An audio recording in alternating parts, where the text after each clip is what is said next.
First contact. The stellar observatory of the research vessel Empirical Truth provided the perfect vantage point for Lyra to observe the blue-green planet below.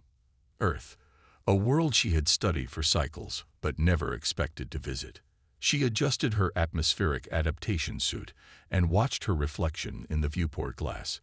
Her lavender skin seemed paler than usual, and the bioluminescent markings along her temples pulsed with excitement. "Researcher Lyra, we're ready for final descent," announced Captain Niva through the ship's communication system. "Please secure yourself for atmospheric entry." Lyra gathered her data tablets and touched the silver pendant at her neck, a scientific achievement medal from the Varian Confederation High Council. She was the first xenoanthropologist from her world granted permission to study humans up close, particularly the more unpredictable gender, human males. The Varian Confederation had observed Earth from afar for centuries. Their society, comprised entirely of asexual beings who reproduced through genetic recombination chambers, found human binary gender both fascinating and concerning. Varian scientists had concluded that male humans represented an evolutionary liability, unnecessarily aggressive, emotionally volatile, and driven by hormonal impulses that clouded rational judgment. Lyra's research proposal was controversial: to live among humans and document whether males truly were the dangerous, primitive creatures Varian science suggested, or if there was more complexity to their nature. Earth's United Planetary Council had agreed to host one Varian researcher at their Arctic research outpost, an isolated facility where a select team of scientists studied climate restoration techniques. The location provided both security and controlled interaction for this historic first contact. The shuttle landing was smoother than Lyra anticipated. When the hatch opened, the first sensation that struck her was the cold, bitter, and biting even through her thermal adaptation suit. The second was the brightness of Earth's singular sun reflecting off endless white snow. "Welcome to Earth, Researcher Lyra," a human female approached with an outstretched hand. "I'm Dr. Elena Kapoor, Scientific Director of Arctic Outpost 7. Lyra mimicked the greeting gesture she had studied. "The honor is mine, Director Kapoor. Your world's cooperation in this exchange will advance understanding between our civilizations." "Just Elena, please." The human smiled warmly. "Come inside before you freeze. Our team is eager to meet you." The research outpost was a marvel of efficient engineering, a series of interconnected modules built to withstand the harsh Arctic environment, while minimizing impact on the fragile ecosystem. Elena led Lyra through pressurized corridors until they reached a central gathering space where 5 humans stood waiting. "Everyone, this is Researcher Lyra from the Varian Confederation. Lyra, meet our team." Elena gestured to each human in turn. "Dr. Eiko Nakamura, our climate physicist. Dr. Victor Okafor, geothermal energy specialist. Lieutenant James Reeves, our security and operations chief. Technician Carlos Mendez, who keeps everything running. And Dr. Simon Cole, our medical officer." Lyra's internal translator processed their gradings while her observational implant recorded baseline biological data. 3 males, 3 females, a balanced research group by human standards. The males displayed the physical dimorphism she had studied: larger skeletal structures, greater muscle mass, deeper vocal patterns. Yet their behavior seemed controlled, professional, not at all like the aggressive posturing her education had led her to expect. "Your facility is impressive," Lyra said, her translator converting her harmonic speech patterns into human English. "I look forward to learning from all of you. We've prepared quarters for you with environmental adjustments based on the specifications your government provided," said Lieutenant Reeves, the tallest of the males. His voice was firm but quiet. "If anything isn't comfortable, just let me know." "Thank you, Lieutenant," Lyra replied, noting his efficiency without unnecessary communication, a trait valued in Varian culture. Dr. Cole stepped forward, a medical scanner in hand. "With your permission, I'd like to take some baseline readings. Earth carries microorganisms your immune system hasn't encountered before." Lyra nodded, observing his methodical approach and gentle movements. Again, not what she expected from a male human. Over the following days, Lyra established her research routine. She participated in the daily operations of the facility, conducted interviews with each team member, and documented everything in her field journal. The humans were remarkably accommodating, answering her questions with patience and showing genuine interest in variant culture. Her observations of the male humans yielded conflicting data. They displayed none of the territorial aggression or status competition her studies had predicted. Lieutenant Reeves maintained order with quiet authority. Dr. Okafor approached problems with passionate intensity, but never anger. Technician Mendez expressed emotions freely, laughing, sighing, occasionally cursing when equipment malfunctioned, yet remained rational in his work. One evening, while Lyra was reviewing data in the common area, Carlos entered carrying a device she didn't recognize. "It's a guitar," he explained, noticing her curious gaze. "A musical instrument. Do you have music on your world?" "We have harmonic science," Lyra answered. "Mathematical sound patterns designed to enhance cognitive function." Carlos smiled. "That doesn't sound very fun. Our music is about emotion, expression." He sat across from her and positioned the instrument. "May I?" Lyra nodded, activating her sensory recorders. His fingers moved across the strings, creating patterns that followed no logic Lyra could discern, yet somehow produced an effect that resonated in her chest cavity. The melody was simple but stirred something unfamiliar within her, an emotional response she couldn't categorize. "That was beautiful," she said when he finished, surprised by her own reaction. "Just a little folk tune my grandfather taught me." Carlos shrugged. "Music connects us to each other, to our past. It's how we tell our stories." Lyra made note of this unexpected cultural discovery. The idea that human males used art for emotional expression rather than dominance displays contradicted established variant theories. On her 14th day at the outpost, the morning began with routine efficiency. Lyra joined the team for breakfast, still fascinated by the human ritual of communal eating. She observed Dr. Okafor and Lieutenant Reeves engaged in a spirited discussion about something called football, their gestures animated but friendly. "Victor believes his Manchester United could beat my Arsenal any day," James explained to Lyra, noticing her attention. "Because it's true." Victor laughed. "When we return to civilization, we'll watch a match together, Lyra. Then you'll understand." "I would find that educational," she replied, noting how their competitive discussion contained no actual hostility. The facility alarm shattered the pleasant atmosphere, a piercing wail accompanied by flashing red lights. "Perimeter breach in Section 4. Elena shouted, reading from her command tablet. "Environmental seal compromised." Lieutenant Reeves immediately took charge. "Everyone to emergency stations. Victor, check the backup generators. Carlos, secure the sensitive equipment. Simon, prep medical for potential exposure casualties." Lyra watched in fascination as the male humans transformed before her eyes. Their movements became precise, coordinated, focused. There was no panic, no emotional outbursts, only determined action. "What can I do?" Lyra asked Elena as the team dispersed. "Stay with me. We need tow." A deafening explosion cut off her words as the floor beneath them trembled. Emergency lights flickered, then stabilized at half brightness. That came from the thermal regulation center. Victor's voice came through the communication system. "We're losing heat fast.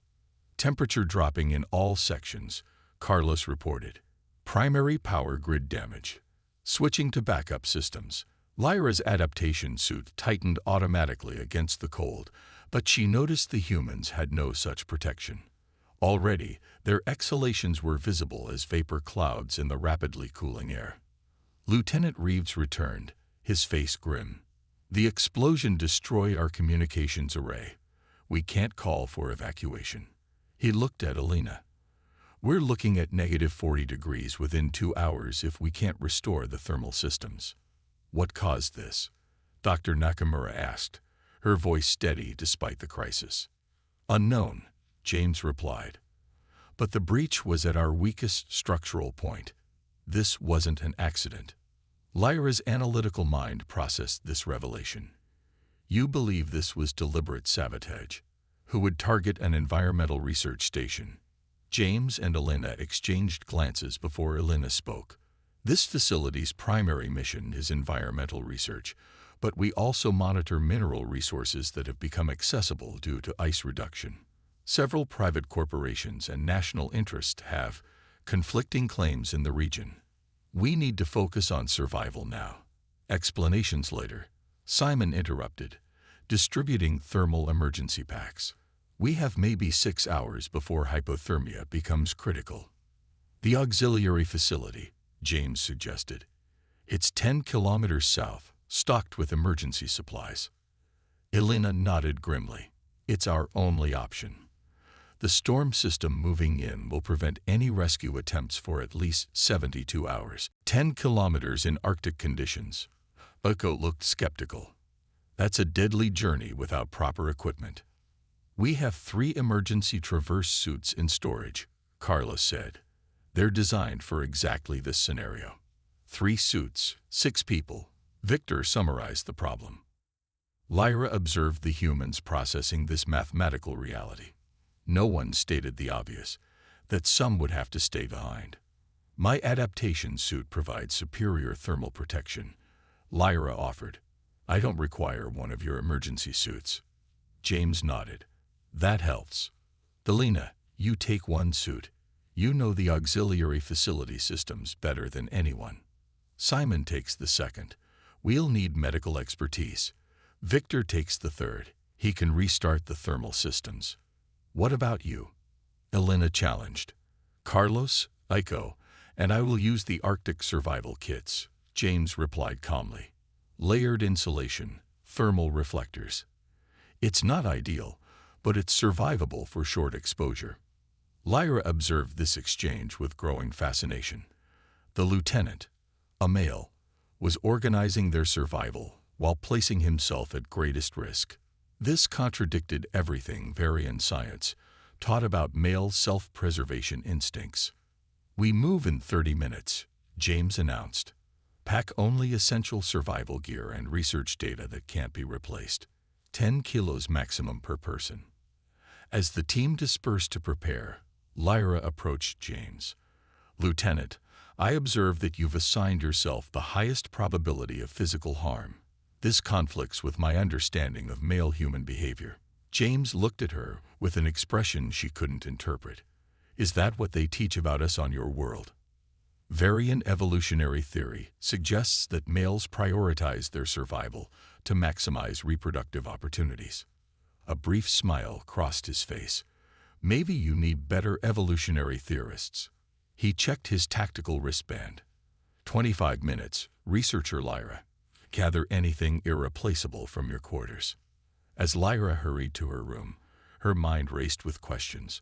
The calm, selfless response of the human males to crisis contradicted everything she had been taught. Either her education was flawed, or these particular males were statistical anomalies. Either way, the coming journey would provide unprecedented data for her research, assuming they survived to document it. Trial by fire.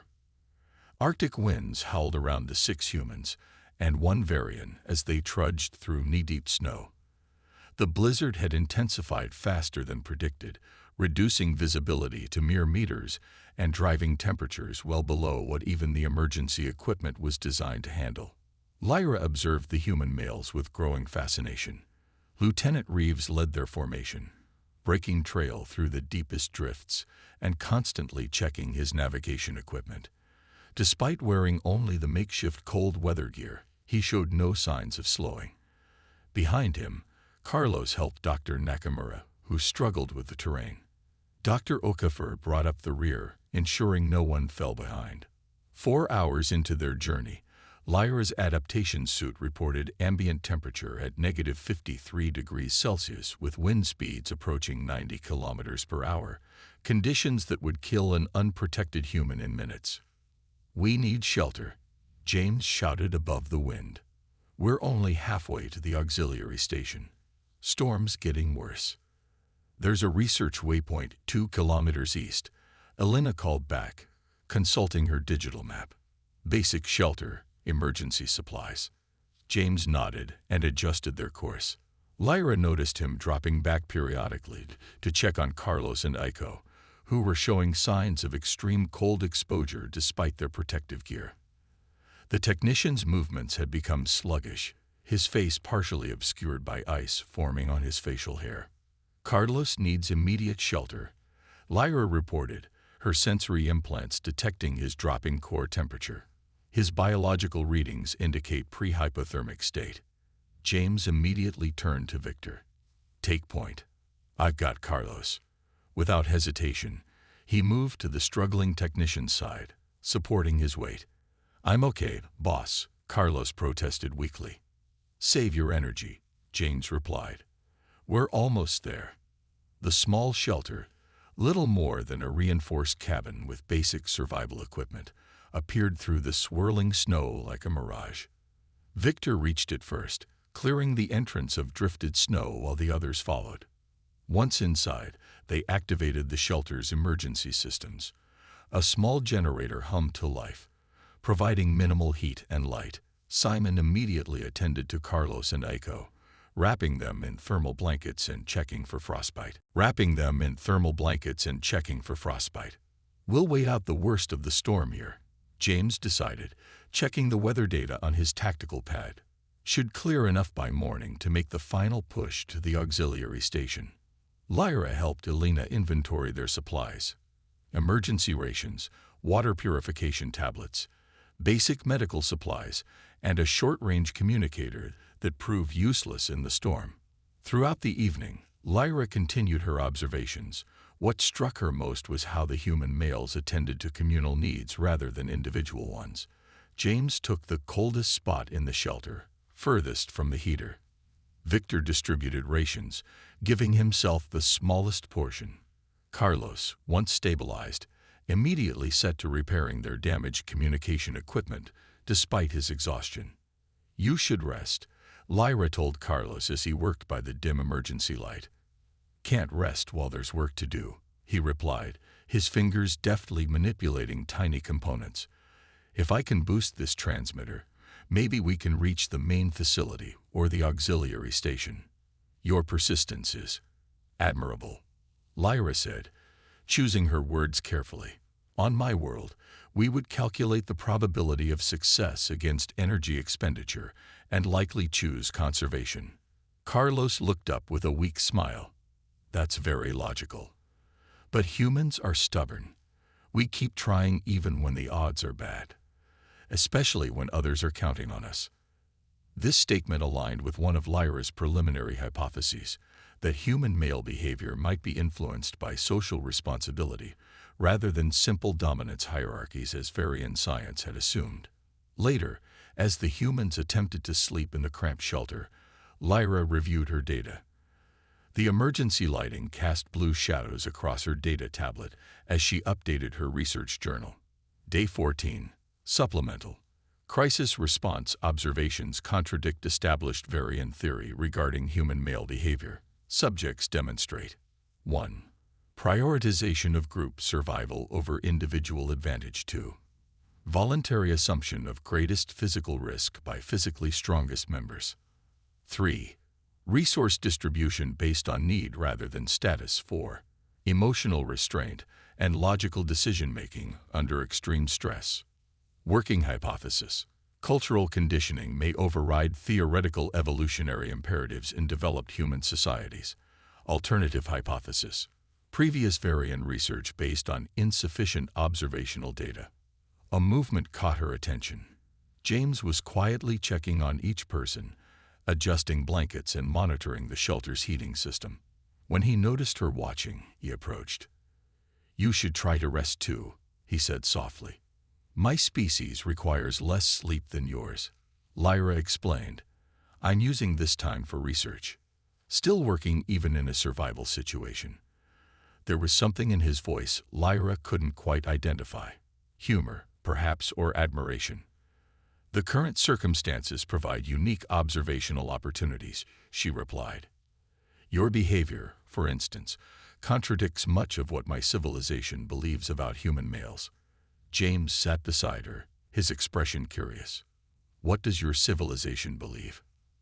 Lyra hesitated, concerned about causing offense, but scientific honesty prevailed.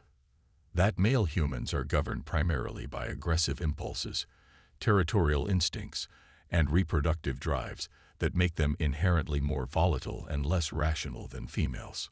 To her surprise, James laughed softly.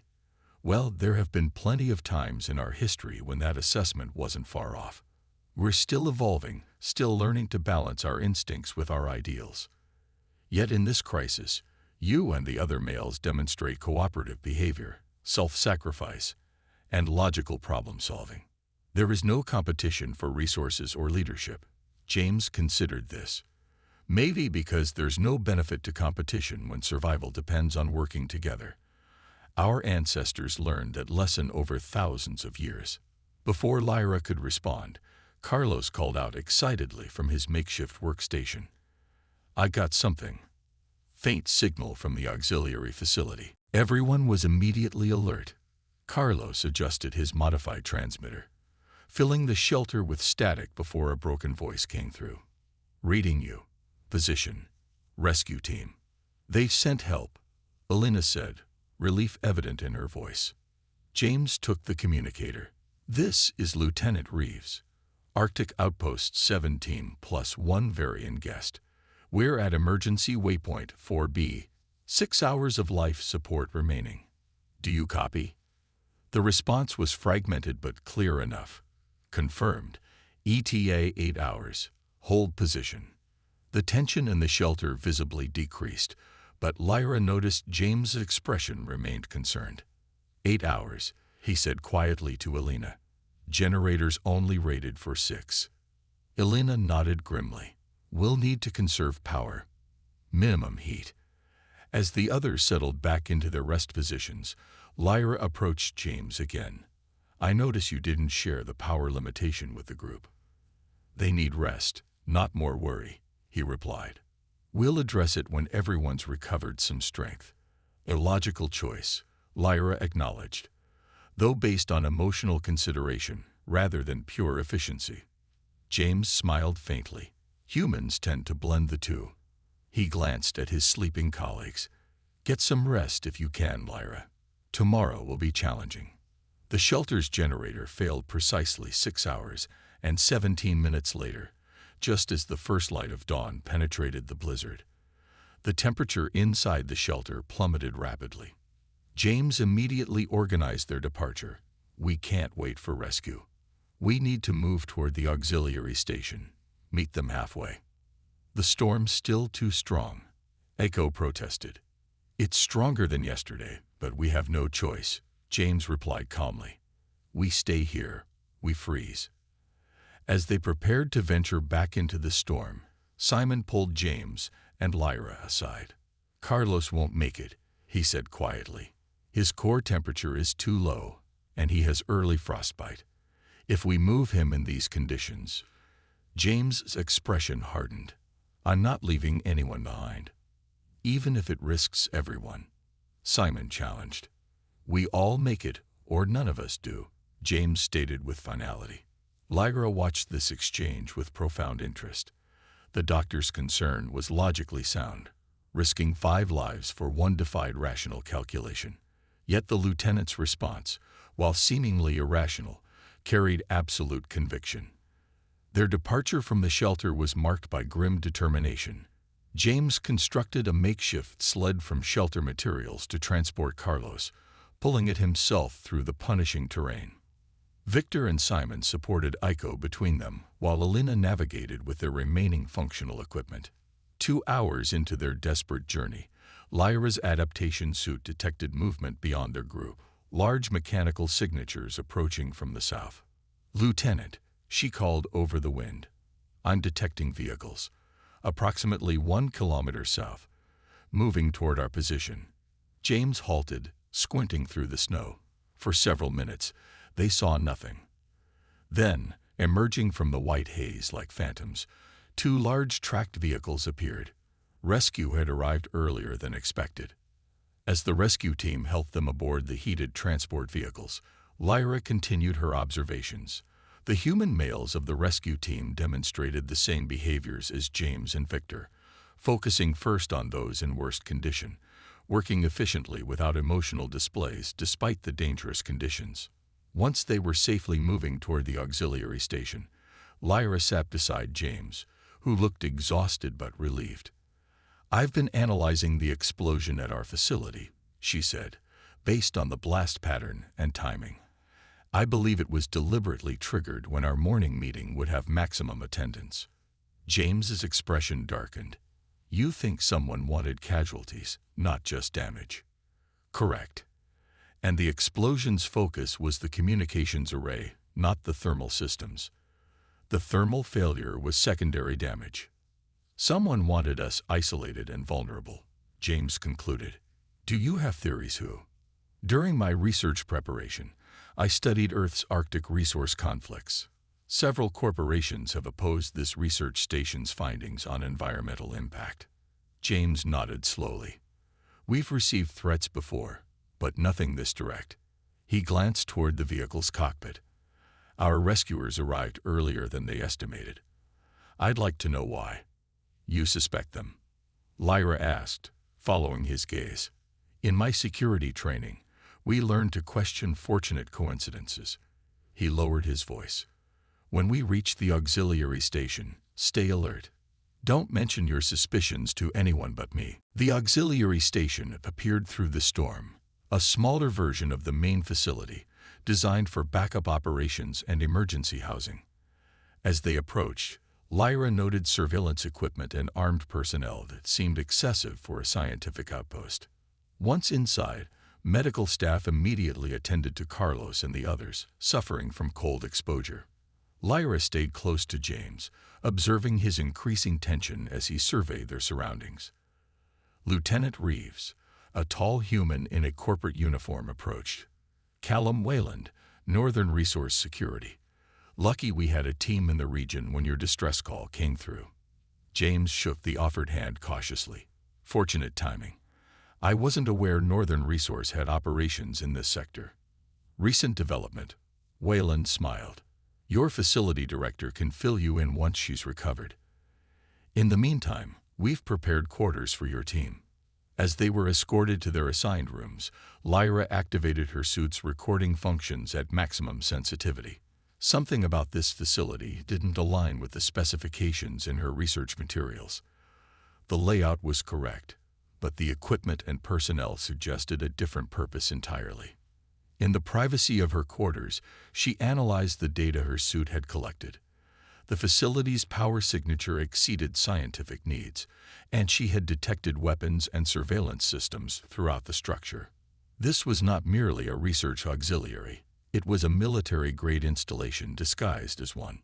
A soft knock interrupted her analysis. She opened the door to find James, his expression grave. "We need to talk," he whispered. "Not here." He led her to a maintenance corridor, where monitoring devices were less likely. Once secure, he spoke rapidly. "This isn't our auxiliary station. The layout's identical, but it's been repurposed. The Northern Resource logo on their uniforms doesn't match official corporate design. Subtle difference, but I'm certain. I've detected 27 armed individuals and military-grade surveillance," Lyra confirmed.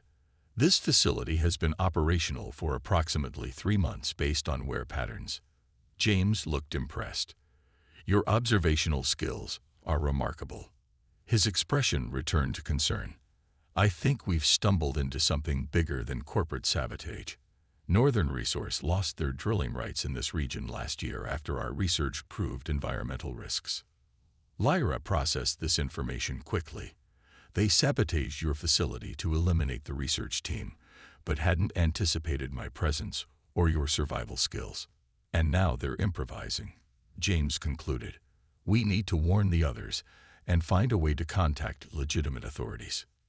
They're monitoring all communications, Lyra informed him. However, my adaptation suit contains emergency transmission technology your scanners cannot detect. I can send a narrow beam message to my ship in orbit. James nodded. Do it. In the meantime, I'll gather what intel I can and check on our team. Meet back here in 2 hours. As James left, Lyra activated her suit's emergency beacon, encoding a precise situation report for the empirical truth still orbiting Earth. For the first time since her arrival, she found herself grateful for Varian paranoia about sending researchers to potentially hostile worlds. What had begun as a xenanthropological study had evolved into something far more complex and dangerous. Yet amidst the peril, Lyra found herself revising her most fundamental assumptions about human males with each passing hour. Revelations and bonds. The auxiliary station's detention level was cold and sterile, illuminated by harsh white lighting that reflected off metal surfaces. Lyra sat on a bench in her sealed cell, watching the energy barrier shimmer with each diagnostic pulse. Across the corridor, James occupied an identical cell, his expression calm despite their circumstances. 3 hours after their conversation in the maintenance corridor, facility security had detained them both. Apparently, Lyra's transmission had been detected after all, though not decoded. Now they awaited interrogation, separated from the rest of their team. They're monitoring us, James said quietly, nodding toward nearly invisible sensors in the ceiling. But I don't think they can hear us through the barriers. Correct, Lyra confirmed. These force fields prevent sound transmission, a design flaw I've noted in Earth containment technology. James smiled slightly. Any word from your ship? My emergency beacon was active for 73 seconds before detection. Sufficient for basic transmission, insufficient for response confirmation. So help might be coming, or it might not. A succinct assessment, Lyra agreed. They fell silent as footsteps approached. Callum Wayland appeared with 2 armed guards and deactivated James's cell. Lieutenant Reeves, Mr. Wayland would like to speak with you privately, one guard announced. James stood slowly. What about my colleague? The alien stays here for now, Wayland replied. We have experts flying in who are very interested in speaking with her. James's posture shifted subtly, a tensing Lyra had learned to recognize as combat readiness. I'd prefer to stay with researcher Lyra. As Earth's representative, I'm responsible for her safety. Wayland laughed. You're in no position to make demands, but since you're so concerned, he nodded to a guard, who raised his weapon. Move, or we'll make you more compliant. James locked eyes with Lyra briefly before allowing himself to be escorted away. In that moment of eye contact, Lyra detected no fear, only determination and something else she couldn't quite identify.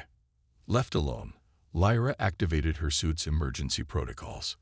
While the humans had confiscated her visible technology, they remained unaware of the adaptation suit's integrated systems. She began systematically scanning the facility, mapping security positions and searching for her teammates. After 23 minutes, her scan located the other members of the research team, held in a conference room 2 levels above. They appeared unharmed but guarded. No sign of James appeared in her scans, suggesting he was in a shielded area. 47 minutes after James was taken, alarms blared throughout the facility. Lyra's scan detected rapid movement of security personnel toward the upper levels. Something had happened, perhaps rescue, perhaps escape. The energy barrier to her cell flickered, then failed completely. Standing in the corridor was Dr. Simon Cole, breathing heavily and holding an unfamiliar device. Barrier disruptor, he explained, seeing her curious gaze. Medical scanning equipment repurposed. Can you walk? I am undamaged, Lyra confirmed, stepping from the cell. The others, Victor and Elena, are creating a diversion in the power regulation center. Carlos is still in medical, but under guard. Aiko is gathering evidence from their computer systems. Simon handed her a small weapon. Non-lethal stunner. James insisted we avoid casualties if possible. James is free. Lyra asked, surprised. Simon smiled grimly. They underestimated him. Tried to interrogate him in their security office, surrounded by weapons and equipment. An inefficient tactical decision, Lyra noted. Extremely, Simon agreed. He's securing an escape vehicle. We rendezvous at the vehicle bay in 10 minutes. As they moved through the facility, Lyra observed the human response to crisis once again. The research team, scientists, not soldiers, operated with coordinated precision that belied their civilian status. Simon explained that James had trained them in basic emergency protocols during their months in the Arctic, just in case. They encountered 2 guards en route to the vehicle bay. Simon's medical knowledge proved surprisingly effective in combat, pressure points, and nerve strikes that incapacitated without permanent damage. When they reached the vehicle bay, they found James beside a large snow transport, engaged in what humans called hot wiring. Victor and Elena arrived moments later, followed by Eiko carrying a data drive. Carlos, James asked without looking up from his work. Still in medical. Too unstable to move, Elena reported. They got 6 guards on him. James's hand stilled momentarily. We don't leave people behind. The facility command ordered medevac transport, Eiko said, holding up the data drive. They're evacuating everyone within the hour. Corporate headquarters is concerned about containment. They're wiping this place.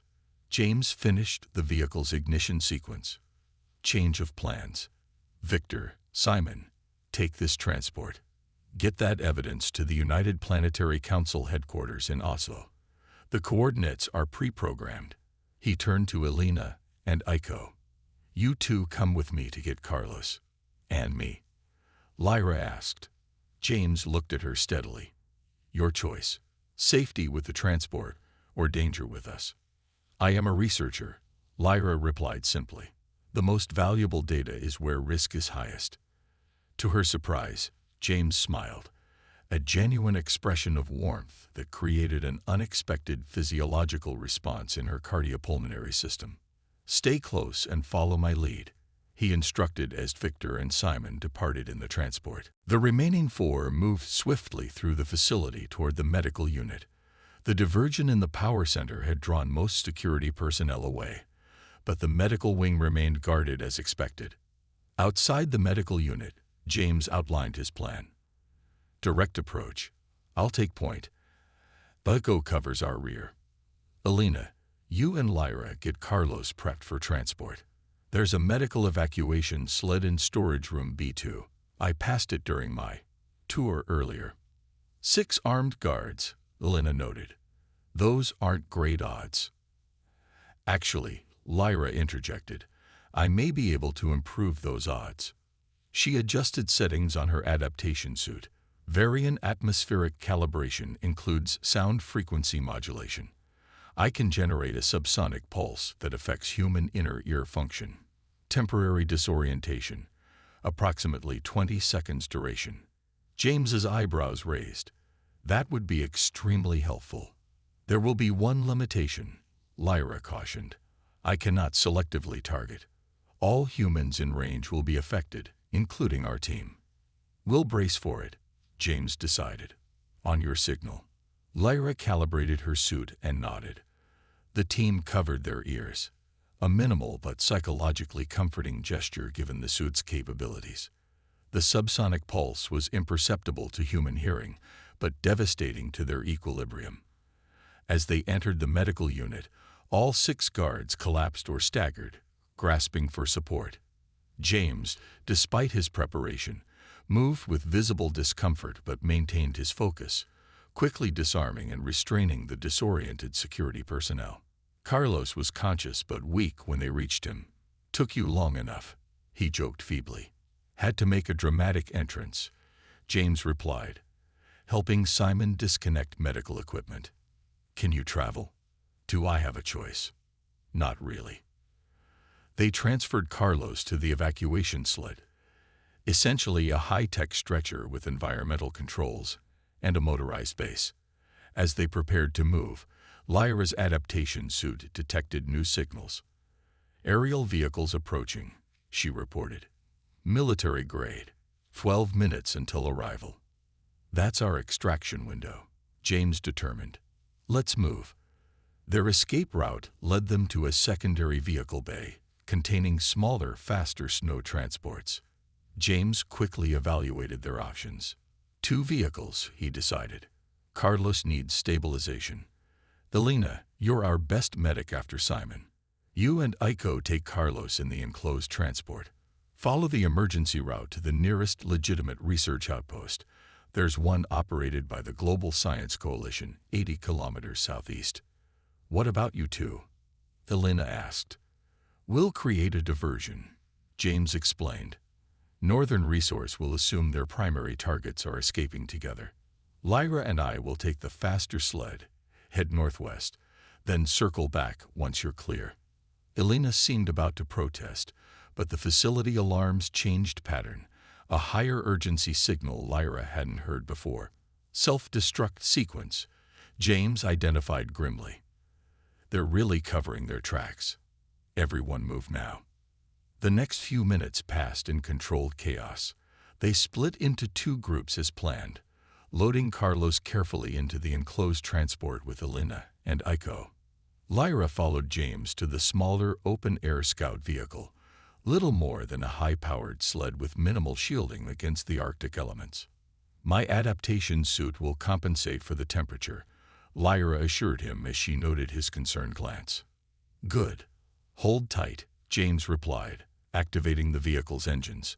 Both transports burst from the facility's bay doors simultaneously, speeding in opposite directions across the vast white landscape. Behind them, the facility's klaxons continued their ominous countdown to destruction. Lyra's sensors detected the larger vehicle carrying Carlos, Elena, and Aiko successfully disappearing into a snow-filled valley to the southeast. Simultaneously, she registered aerial pursuit vehicles changing course to follow their decoy sled. "They're following us," she informed James as he pushed their vehicle to maximum speed, snow spraying behind them in a white plume. "That's the idea," he shouted over the wind, executing a sharp turn around a glacial formation. The pursuit vehicles were faster and better equipped, but James utilized the terrain masterfully, keeping to areas where larger vehicles couldn't follow and where tree cover occasionally obscured aerial tracking. 7 minutes until the facility's self-destruct sequence completes, Lyra reported, monitoring her suit's countdown. James nodded grimly, guiding their sled into a narrow ice canyon. The walls rose around them, blue-white and shimmering in the Arctic light. "We need to get clear of the blast radius," he explained, his voice calm despite their speed. "The shockwave will trigger avalanches throughout this region." As they emerged from the canyon, an explosive impact struck the ice nearby, sending shards flying. Lyra's sensors identified the source: weapons fire from the pursuit vehicles. "They're no longer attempting capture," she observed. "Elimination is cleaner," James replied, executing another evasive maneuver. "Hold on." He abruptly cut their engines and steered into a small ice cave barely large enough for their vehicle. The pursuing craft shot past, unable to detect them temporarily. "We'll wait here through the facility detonation," James explained. "The electromagnetic pulse should disable their tracking systems long enough for us to double back toward the research outpost." Lyra nodded, impressed by his strategic thinking. "The others have an 82.7% probability of successful arrival based on current trajectories and weather patterns." James smiled slightly. "Those are better odds than I calculated." They sat in silence for several moments, the only sound their breathing and the distant whine of search vehicles. "May I ask a personal question, Lieutenant?" Lyra ventured. "James," he corrected. "And yes. Why did you choose the most dangerous role in our escape? You assigned others to deliver the critical evidence. You could have gone with them." He considered her question carefully. "Leadership isn't about personal safety. It's about making sure everyone under your protection has the best chance of survival. even at risk to yourself. Especially then, he confirmed. On Earth, we have an old military tradition. Leaders eat last. It means those in command take care of their people first. The ground beneath them trembled suddenly, a deep, resonant vibration that grew in intensity. The facility detonation had begun. Brace yourself, James warned, just as a massive shockwave ripped through the landscape. The ice cave shuddered violently around them, cracks spreading across its crystalline ceiling. Without hesitation, James threw himself over Lyra, using his body as a shield as ice fragments crashed down. When the rumbling subsided, Lyra found herself protected under his larger frame, his arms positioned to take the brunt of any falling debris. Small trickles of blood ran from cuts on his exposed skin where ice shards had struck. "You're injured," she stated, her voice conveying an unusual emotional modulation she hadn't experienced before. "Minor scratches," he replied, carefully moving away once he determined the danger had passed. "Your suit wouldn't have protected your head." Lyra reached up tentatively to touch a cut on his cheek, a gesture she had observed among humans but never performed. "You risked harm to prevent injury to me." "Reflex," he said simply, checking their vehicle for damage. But Lyra's observational analytics told her it was more than reflex. It was a conscious choice, one that directly contradicted everything her civilization believed about human male behavior priorities. They waited 10 more minutes for the electromagnetic interference to reach maximum effectiveness before venturing out again. The landscape had transformed. New crevices split the ice plains, and smoke rose from the direction of the destroyed facility. James navigated carefully, avoiding unstable areas and keeping to ridgelines where they could maintain visibility against further pursuit. Eventually, they turned southeast, following the path the others had taken toward the legitimate research outpost. "My adaptation suit detects no pursuit vehicles within scanning range," Lyra reported after they had traveled for nearly an hour. "I believe we're clear." James nodded, his expression showing relief tempered with caution. "We'll still approach the outpost carefully. Northern Resource might have operatives there too." As they continued their journey, Lyra processed the events of the past days. Her research had taken an unexpected direction, yielding data that would fundamentally challenge Varian understanding of human psychology, particularly regarding human males. The Global Science Coalition outpost appeared on the horizon as twilight approached, a smaller facility than the destroyed Arctic Research Station, but flying the distinctive blue and white flag of legitimate international science. James stopped their vehicle at a distance, scanning the facility through binoculars. "Looks secure. I recognize some of the personnel. They're legitimate GSC researchers." They approached cautiously nonetheless, James transmitting identification codes as they neared the perimeter. The gates opened to reveal Alina waiting for them, relief evident on her face. "Carlos," James asked immediately. "Stabilized," Alina reported. "Proper medical evacuation arriving within hours." She glanced at Lyra. "Your ship has been trying to contact you. They're rather insistent." "The Empirical Truth received my emergency transmission," Lyra explained. "They would initiate standard diplomatic protocols." Inside the outpost, they found the remainder of their team safely gathered. Victor and Simon had arrived with the evidence, which was already being transmitted to global authorities. Carlos lay in the medical bay, his condition improved but still serious. "Northern Resource executives are being detained worldwide," Aiko informed them, displaying news reports on a screen.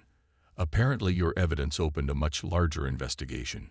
They've been falsifying environmental impact data across 3 continents." James nodded, appearing unsurprised. "Corporate sabotage for profit. Tale as old as industry." Lyra observed the human team's interactions with deepening interest. The crisis had revealed aspects of their relationships invisible during normal operations. There was a bond between them that transcended professional collaboration, something Varians might call kinship by choice rather than genetics. Later that evening, as global authorities secured the outpost and medical evacuation prepared for Carlos, Lyra found James alone on the observation deck, watching the Arctic night sky. "My ship will arrive tomorrow to retrieve me," she informed him. "My research mission is being reassessed in light of recent events. I hope we haven't completely ruined your impression of Earth," James said with a slight smile. "On the contrary," Lyra replied. "This experience has provided invaluable data that contradicts our previous understanding of human nature, particularly regarding human males." "Oh," James raised an eyebrow. "And what conclusions have you reached, researcher Lyra?" She considered carefully before responding. "That Varian science has fundamentally misunderstood human male behavior priorities. We believe your evolutionary programming emphasized dominance, aggression, and self-preservation above all. And now, I have observed that human males are capable of profound self-sacrifice, emotional complexity, and rational decision-making even under extreme duress. Your protection instinct extends beyond genetic relations to include all members of your social group, even non-humans like myself." James nodded slowly. "Not just males, though. Elena, Iko, they showed the same qualities." "Yes," Lyra acknowledged, "which suggests another error in our understanding. We viewed gender dimorphism as creating opposing behavior patterns, when it may instead create complementary cooperative strategies optimized for group survival." "That sounds like a significant scientific revision. It will be controversial on my world," Lyra admitted. "Varian social structure is built upon the assumption that our asexual reproduction method is evolutionarily superior because it eliminates the unpredictability that masculinity introduces to a species." James looked thoughtful. "And what do you believe now?" "That diversity, including gender diversity, may provide evolutionary advantages through behavioral flexibility and complementary strengths." She paused, then added, "and that scientific conclusions should always be subject to revision when new observational data contradicts established theory." "That's a very human scientific approach," James noted with approval. "Perhaps our species are not as different as we initially believed," Lyra suggested. They stood in comfortable silence for several moments, watching the aurora borealis dance across the Arctic sky, ribbons of green and blue light painting the darkness. "Will you return to Earth?" James asked eventually. "I will request permission to continue my research," Lyra answered. "This experience has opened new questions that require further investigation. If you do come back, look us up," James offered. "Once Carlos recovers, we'll be reassigned to a new research station, probably somewhere warmer, if Elena has any say in it." "I would find that scientifically valuable," Lyra replied, then added, "and personally gratifying." The admission of personal preference, something strictly discouraged in Varian scientific methodology, felt strangely appropriate in this moment. The following morning, the sleek Varian shuttle descended from the clouds, its silent propulsion technology allowing it to land with minimal disruption on the outpost pad.